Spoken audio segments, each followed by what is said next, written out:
مزمور داويد معراف 11 أب እግዚአብሔር تأمنك منبار أنا أب እግዚአብሔር تعقب الله سلمن تايدايكم نقنعت لبي بسلمات من تخوروا لهم أنه كفات سبات قستم يقتروا نفلاس عوم أمن تجزقبوا الله مو كم عفنا بإنبهدم كل نجر اندحر فريسو اتصادق كغبر زخل نجر يلبون اتبلوني እግዚአብሔር أب قدست مقدس الله نزفانو أب سمايات غبرو بقلاحتو ندق سبيع الزبوم زغبرو كل خا يفلد እግዚአብሔር نصادقن حطن معرغير يمرمروم نخفو سبن نفتاو غفعن كا يصيفوم أب لعل خفات سبات غور حون دينن يزنم غور نفاس سديد خا يقطعم እግዚአብሔር ጻድቂው ግብር ጽድቅ ኻይፈቱ እቶም ጽድቅ ዝገብሩ ድማ ምስኡ ኽነብሩዮም መዝሙር ዳዊት ምዕራፍ 12 ረድኤት ንምርካብ ዝግበር ጸሎት ኦ እግዚአብሔር ቁኑዕ ሰብ ተሳይኑ ከም ማእኸል ደቂ ሰውን ኦምና ጠፊኦም የምሞ አድሕን ነንሕድኦም ክዛረቡ ከለዉ ይሕስቡ بتأبار خنفرن بخلت ملحسن كا يزاربو او እግዚአብሔር نتوم بخنافروم زتقبرو نتوم بزربانا زدلنايو نجبر زدلنايو نزارب دو كبلنا زخل كا يلبون النابلو بتعبيت الزاربو سبات أطفأ يوم እግዚአብሔር انت مقفعت وقعتن ما انت لقصة مساكنن حج ختنسيو نتوم هارر زبلني مدحن كمس ألومي بله እግዚአብሔር ዝሃቦ ተስፋ ኡምንዩ ከምቲ ኣብ እቶን ዝጸረ ሸውዓት ተሳዕ ዝተኸልዕ ብሩርዩ ክፍኣት ኣብ ልዕሊ ደቂ ሰባት እንተነገሰ ክፍኣት ሰባት ከዓ እንተበዝሑ ኦ እግዚአብሔር ኣምላኽና ሓልወና ካብ ከምዚኦም ዝበሉ ንዘለዓለም ሓልወና መዝሙር ዳዊት ምዕራፍ 13 ረድኤት ንምርካብ ዝግበር ጸሎት او እግዚአብሔር ክሳብ መዓሲኻ ፈጽምካ ትርስዓኒ ክሳብ መዓሲኻ ኸ ገጽካ ትኸውለለይ ክሳብ መዓሲኸ ልበይ በሐዘን ዝመልእ ጸላእየከ ክሳብ መዓሲ ዝመልከኒ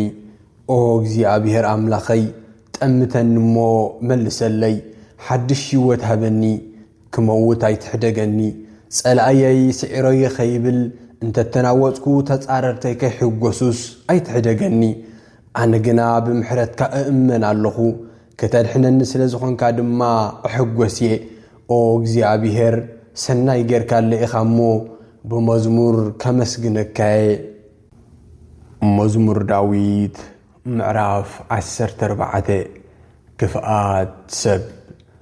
عشاب لبو أملاخ يلبون يبل كلاتهم تبالاشهم فنفن قبري قبرو سناي زقبر حدو كوا يلبون نعو زدلي لبام سبن تلو كرئيلوس እግዚአብሔር ካብ ሰማይ ናብ ደቂ ሰብ ጠመተ ኩላቶም ተጋግዮም ብዘለዉ ኩላቶም ረኺሶም ገለሰናይ ዝገብር ሰብ የልቦን ሓደ እኳ የልቦን እዞም ንህዝበይ ከም እንጌራ ዝውሕጥዎ ናባይ ናብ እግዚአብሔር ዘይምህለሉ ገበርቲ እከይ ኩላቶምሲ እምበር ዶ የስተውዕል እዮም እግዚአብሔር ግና ምስቶም ትእዛዙ ዝሕልው ጻድቃን ይሞ እነሆ ዓቢ ፍርሓት ክወርዶም እዩ ንስኻትኩም ንመደብድኻ ተቆናጽቡ ኣለኹም ግናኸ ምዕቆቢኡ እግዚአብሔር እዩ ኣየ ካብ ጽዮን ምድሓን እስራኤል እንተዝመጽእ እግዚአብሔር ምርኮ ህዝቡ ምስ መለሰ ደቂ እስራኤል ክሕጎስ እዮም ባህውን ክብሎም እዩ መዝሙር ዳዊት ምዕራፍ 15 እግዚአብሔር ካብ ሰብ ዝጽበዮ ነገር ኦ እግዚአብሔር ኣብ ድንኳንካ ዝሓድር እመን እዩ ኣብቲ ቅዱስ እምባኻ ዝነብርከ እመን እዩ እቲ ብቕንዕና ዝመላለስን ጽድቂ ዝገብርን ሓቂ ዝዛረብን ብልሳኑ ዘይሓሚ ንመሓዝኡ ገለ ክፉእ ዘይገብር ስንብጻዩ ዘየጸልም ነቶም እግዚአብሔር ዝጽየፎም ሰባት ዝንዕቕ ነቶም ንእግዚአብሔር ዝእዘዙ ዘኽብር ዝጐድኦ እኳ እንተኾነ ነቲ ዝመሓለሉ ዘይልውጦ ገንዘቡ ባሕረጣ ዘይህብ ንንጹህ ጐዲኢሉ መማለዲ ዘይቅበል ሰብ እዩ እቲ ከምዚ ዝገብር ሰብ ንዘለዓለም ኣይናወፅንዩ መዝሙር ዳዊት ምዕራፍ 16 እሙንተኻ እትገልጸሉ ጸሎት ኦ ኣምላኽ ኣባኻ እውከል ኣለኹሞ ሓልወኒ ኦ እግዚኣብሔር ንስኻ ጐይታ ኢኻ ብዘይካኻ ካልእ ሰናይ የብለይን ኣብ ምድሪ ዘለዉ ቅዱሳን ክቡራን እዮም እቲ ዝዓበየ ሓጐሰይ ድማ ምስኣቶም ምዃን እዩ እቶም ደድሕሪ ካልኦት ኣማልኽቲ ዝጐዩ ኣብ ገዛእ ርእሶም መዓት የውርዱ ናይ ደም መስዋዕቲ ክስውኡ ከለዉ ምስኣቶም ኣይሳተፍን እየ ንኣማልኽቶም ከዓ ኣይሰግድን እየ ንስኻ ኦ እግዚኣብሔር ከፍሊ ርስተይ ጽዋዕ ድሕነተ ኢኻ ነቲ ብዕጫ ዝበጽሐኒ እተጽንዖ ንስኻ ኢኻ ኣብ ባህ ዘብል ቦታ ዕጫ በፂሕኒ እረ ጽቡቕ ርስቲ በፂሕኒ ነቲ ዝምዕደኒ እግዚኣብሔር ኣመስጉነ ኣለኹ ብለይቲ እኳ ሕልና ይምህረኒ እዩ እግዚኣብሔር ኩሉ ሳዕ ምሳይ ከም ዝኾነ እፈልጥ እየ ምሳይ ስለ ዝኾነ ድማ ኣይክናወፅን እየ ስለዚ ኣነ እሕጐስ እልልካ እብል ከይፈራሕኹ ድማ ክነብር እየ ንስኻ ንዓይ ናይ መቓብር ደርቢኻ ኣይተሓድገነን ኢኻ ቅዱስካ እውን ኣብ መቓብር ክብስብስ ኣይትፈቅድን ኢኻ መንገዲ ህይወት ትሕብረኒ ንስኻ ምሳይ ስለ ዝኾንካ ሕጐስ ኣለኹ ንዘለኣለም እውን ባህ ይብለና ኣሎ መዝሙር ዳዊት ምዕራፍ 17 ጸሎት ሓደ ቁኑዕ ሰብ ኦ እግዚኣብሔር ናብ ጥርዓነይ ኣቕልብ ፍትሒ ድማ ኣውፃእለይ ናብቲ ቁኑዕ ጸሎተይ እዝንኻ ምለስ ንስኻ ነቲ ቁኑዕ ዝኾነ ነገር ትፈልጦ ኢኻ እሞ ፍትሒ ሃበኒ ንልበይ ተዓዘብካዮ ብለይቲ በጻሕኻዮ መርሚርካንስ ገለ ኽፋእ ኣይረኸብካን ከምቲ ካልኦት ሰባት ዝገብርዎ ብኣፈይ ክፉእ ኣይዛረብን እየ ትእዛዛትካ ፈጸምኩ ካብ መንገድታት ዓመፅቲ ተሓለኹ ኩሉ ሳዕ ብመንገድኻ ሰጎምኩ ካብ መንገድኻ ድማ ኣየግለስኩን ኦ ኣምላኽ ስለ እትምልሰለይ ናባኻ እጽሊ ኣለኹ እዝንኻ ናባይ ያደንን ንዘረባይ ጽምበሎ ነቶም ካብ ተጻረርቶም ኣባኻ ዝዕቆቡ ንስኻ ብሓይልኻ እተናግፎም እቲ ዘደንቕ ፍቕርኻ ኣርእዮም ካብቶም ጉድኣተይ ዝደልዩ ክፉኣት ሰባት ካብቶም ክቆትልኒ ዝኸቡኒ ጸላእተይ ከም መርዓት ዓይኒ ጌርካ ሓልወኒ ኣብ ጽላል ኣኽናፍካ ሕበኣኒ ልቦም ዕቡእ እዩ ኣፎም ድማ ትዕቢት ይዛረብ እነው ናባይ ገጾም ይመፁ ኣለዉ ሕጅስ ዳርጋ ከቢቦምኒ እዮም ናብ ምድሪ ኸውድቑን ከዓ ይጸናተውን ኣለዉ ጸላእተይ ከምቲ ዝበልዑ ደልዩ ኣብ ሕቡእ ዘድብሽ ደን ኣንበሳ ክበልዑኒ ደልዮም ኣብ ሕቡእ የድብዩ ኣለዉ ኦ እግዚኣብሔር ተለዓል ንጸላእተይ ግጠመሎም እሞ ሰዓሮም ሴፍካ ምላሕሞ ካብ ኢድ ክፍኣት ኣናግፈኒ ኦ እግዚኣብሔር ካብ ናይዛ ዓለም እዚኣ ሰባት ካብቶም ተስፍኦም ኣብዛ ህይወት እዚኣ ጥራይ ዝኾነ ኣድሕነኒ በቲ ንዕኦም ኢልካ ዝዓቖርካዮ ስቓይ ቅፅዓዮም ካብኦም ዝተረፈ ድማ ናብ ደቆምን ደቂ ደቆምን ይሕለፍ ኣነ ግና ጽድቂ ስለ ዝገበርኩ ክሪኤካየ ምስ ነቕሓኹ ከዓ ንስኻ ምሳይ ስለ ዝኾንካ ክሕጐስ እየ መዝሙር ዳዊት ምዕራፍ 18 ናይ ዳዊት መዝሙር ምስጋና ኦ እግዚኣብሔር ሓይለይ ኣፍቅረካ እየ እግዚኣብሔር ዕቑባይን ዕርደይን መድሓንየይን እዩ ኣምላኽ ዝዕቑበኒ ዕቑባ እዩ ዋልታይን ሓይሊ መድሓንየይ ዕርደይን እዩ ናብ እግዚኣብሔር ተማህለልኩ ካብ ጸላእተይ ድሓንኩ እግዚኣብሔር ይመስገን ድንገት ሞት ከበበኒ ወሓይዝ ጥፍኣት ዓብለለኒ ኣግማድ ሲኦል ተጠምጠመኒ መፈንጠርያታት ሞት ከበበኒ ብጸበባይ ንእግዚኣብሔር ጸዋዕኹ ናብ ኣምላኸይ ከዓ ተማህለልኩ ድምፀይ ድማ ካብ መቕደሱ ሰምዐ ገዓረይ እውን ኣብ ኣእዛኑ በጽሐ ሽዑ ምድሪ ተናወፀት ኣንቀጥቀጠትን መሰረታት ኣኽራን ኣድነቕነቐ ኣምላኽ ስለ ዝተቖጥዐ ከዓ ተናወፀ ካብ ኣፍንጩኡ ትክፈለል በለ ካብ ኣፉ ድማ ዝባላዕ ሓውን ጓህርን ወፀ ንሰማይ ጋሊሁ ወረደ ኣብ ትሕቲ ኣእጋሩ እውን ጠቓ ነበረ ኣብ ልዕሊ ኪሩቤል ተወጢሑ ነፈረ በኽናፍ ንፋስ ከዓ ተወንጨፈ ብጸልማት ተሸፈነ ማይ ዝተጻዕነ ከቢድ ደመና ከዓ ከበቦ ካብቲ ኣብ ቅድሚ ገጹ ዘሎ መብረቕ በረድን ጓህሪ ሓውን ወፀ በቲ ጸሊም ደመና ከዓ ሓለፈ እግዚአብሔር ካብ ሰማይ አንጎድጎደ ድምፁ ልዑል ኣምላኽ ከዓ ተሰምዐ ፍላጻታቱ ወርዊሩ ንጸላእቱ ፋሕ ኣበሎም ብርቱዕ መብረቕ ሰዲዱ ሰዓሮም ኦ እግዚኣብሔር ንስኻ ንጸላእትኻ ምስ ገሰጽካዮም ተቖጢዕኻ ከዓ ብነድሪ ምስ ገሰጽካዮም ማዕሙቕ ባሕሪ ተራእየ መሰረታት ምድሪ እውን ተቐልዐ እግዚኣብሔር ካብ ኣርያም ተመጣጢሩ ሓዘኒ ካብ ማዕሙቕ ማያት እውን ኣውፃእ ካብቶም ካባይ ዝሕይሉ ጸላእተይ ካብቶም ዝጻልኡኒ ብርቱዓት ጸላእተይ ኣናገፈኒ ብመዓልቲ መከራ ሓደጋ ወዲቕኒ ግናኸ እግዚኣብሔር ደገፍ ኮነኒ ካብ ጸበባ ናብ ርሒብ ኣውፃእኒ ብኣይ ስለ ዝተሓጐሰ ኣድሓነኒ ቁንዕ ስለ ዝኾንኩ እግዚኣብሔር ጽቡቕ ፈደየኒ ንጹህ ስለ ዝኾንኩ ከዓ ባረኸኒ ትእዛዛት እግዚኣብሔር ስለ ዝፈርሓኹ ካብ ኣምላኸይ ብበደል ኣይረሓኩን ንኹሉ ሕጋጋቱ ሓልዮ እየ ካብ ትእዛዛቱ ኣየልጐስኩን ንጹህ ከም ዝኾንኩ ካብ በደል ከም ዝተሓለኹ ይፈልጥ እዩ ስለዚ እግዚኣብሔር ቁንዕ ከም ዝኾንኩ ንጹህ ከም ዝኾንኩ ፈሊጡ ፈደየኒ ምስቶም ፍጹማት ዝኾኑ ፍጹም ኢኻ ምስቲ ንጹህ ኢኻ ንጠዋይ ግና ትጻረሮ ኢኻ ንትሑታት ተድሕኖም ንዕብያት ግና ተዋርዶም ንስኻ ኦ እግዚኣብሔር መብራህቲ ኢኻ ነቲ ኣባይ ዘሎ ጸልማት ንስኻ ተብርሆ ብሓይልኻ ንጭፍራ ኣሳጉጎም ብኣምላኸይ ንዕርዶም ዘሎ ናይዚ ኣምላኽ እዚ መንገዲ ፍጽምትያ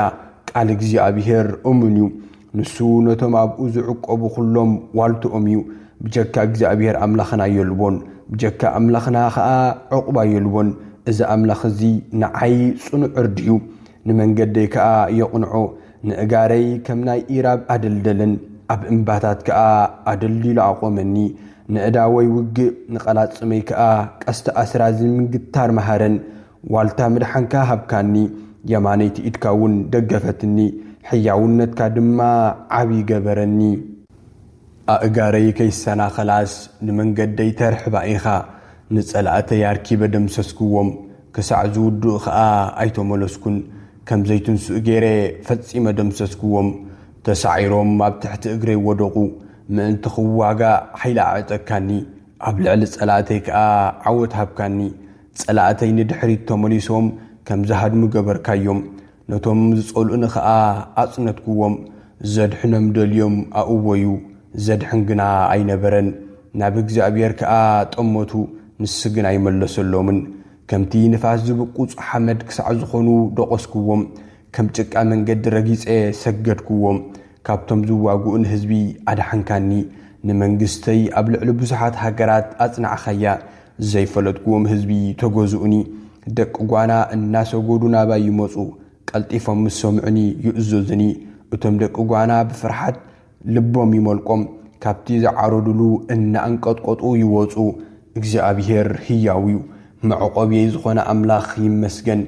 እቲ እምባ ምድሓነይ ዝኾነ ኣምላኽ ልዕል ይበል ንሱ ሕነይ ዝፈድየለይ ኣምላኽ እዩ ንመንግስታት ኣብ ትሕተይ ዘግዝኦም ካብ ጸላእተይ ድማ ዘድሕነኒ እዩ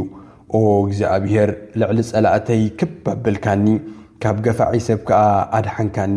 ስለዚ ኣብ ማእኸል ህዝብታት ኣመስግነካ ንስምካ እውን እዝምር ኣለኹ እግዚኣብሔር ንንጉስ ዓብይ ዓወት ይህቦ ንቁብኡ ማለት ንዳዊትን ንዘርኡን ንዘለዓለም ዝጸንሕ ፍቕሪ ይህቦ መዝሙር ዳዊት ምዕራፍ 19 ኩሉ ፍጥረት ክብሪ እግዚኣብሔር ይገልጽ ሰማያት ክብሪ ኣምላኽ የዝንቱ ጠፈር ከዓ ግብሪ ኣዳዊ ይነግር መዓልቲ ነታ እትመጽእ መዓልቲ ተዘንትወላ ለይቲ ድማ ነታ እትመጽእ ለይቲ ትነግራ ቃላት ወይ ዘረባ የብሎምን ድምፆም እውን ኣይስማዓን እዩ ድምፆም ናብ ኩሉ ምድሪ ቃላቶም ድማ ክሳብ ኩሉ ዓለም በጽሐ እግዚኣብሔር ኣብ ሰማይ ንፀሓይ ድንኳን ተኸለላ ንሳ ከም ሕጉስ መርዓዊ ከምቲ ንምቅድዳም ዝህንጠ ጎያያይ ንግሆ ትበርቕ ንሳ ብሓደ ወሰን ሰማይ ትበርቕ በታ ሓደ ወሰን ሰማይ ተዓርብ ካብ ረስና ከዓ ዝኽወል የልቦን ሕጊ እግዚኣብሔር ፍጹም እዩ ሓድሽ ህይወት ይህብ ትእዛዛት እግዚኣብሔር እሙን እዩ ንገርህታት ጥበብ ሂቦም ሕጊ እግዚኣብሔር ቁኑዕ እዩ ነቶም ዝእዘዝዎ ይሕጉሶም ትእዛዛት እግዚኣብሔር ንጹህ እዩ ንኣእምሮ ምስትውዓል ይህቦ ንእግዚኣብሔር ምፍራሕ ጽቡቕ እዩ ንዘለዓለም ይነብር ፍርድታት እግዚኣብሔር ሓቂ እዩ كل جزيون قنعيو كاب ورقي أري كاب تأزيز أري ورق أكوا زحريو كاب معار أري كاب معار وللا أكوا زطعمي نعين باريخا ونفلتته بني زحلو وزبلي عبي كحسا اللوو نجيغاتاتو زفلت سبيلون أو غويتاي كاب تتصويرو زلو قدلت أنسهني نعين باريخا بتعبيت حاتيات كي يقبر حلوني أبلع لي كي سلطنون عقوتو شعو ملوخ خون عبي حاتياتون أي كيقبرني أو جزي أبيهر ساقعين مدحنيين زرباين حسابين أبقدميخا قبل يخون مزمور داويت معراف إسراء عوت نمركاب زتسل صلوت እግዚአብሔር በመዓልተ ጸበባ ይስማዓኻ አምላኽ ያዕቆብ ልዕል የብልካ ካብ መቕደሱ ረድኤት ይስደደልካ ካብ እምባጽዮን ከኣ ይደግፍካ ንመባእኻ ዘበለ ይዘክሮ ንመስዋዕትኻ ድማ ይቀበሎ ነቲ ልብኻ ዝምነዮ ይሃብካ ነቲ እትህቅኖ ዘበለ ከኣ ይፈጽመልካ ሽዑ እግዚአብሔር ዓወት ስለ ዝሃበካ እልል ክንብል ኢና ሰንደቕ ዕላማና እውን ብስም ኣምላኽና ኸነልዕሎ ኢና نخلو لمناخا እግዚአብሔር ይፈጽሞ እግዚአብሔር ነትዘሐርየ ንጉስ ከም ዘድሕኖ ሕጅ ፈለጥኩ ካብ ቅድስቲ ሰማዩ ይመልሰሉ በኃይሉ ኸኣ ዓበይቲ ዓወታት ይሃቦ ገሊኣቶም ብሰረገላታት ገሊኣቶምን በፍራስ ይእመኑ ንሕና ግና ኣብ ኃይሊ እግዚአብሔር ኣምላኽና ንእመን ንሳቶም ሰንከልከል ኢሎም ይወድቁ ንሕና ግና ደልዲልና ንቐውም ኦ እግዚአብሔር ንንጉስና ዓወት ሃቦ بتا أن ترى على معلت دما سمعنا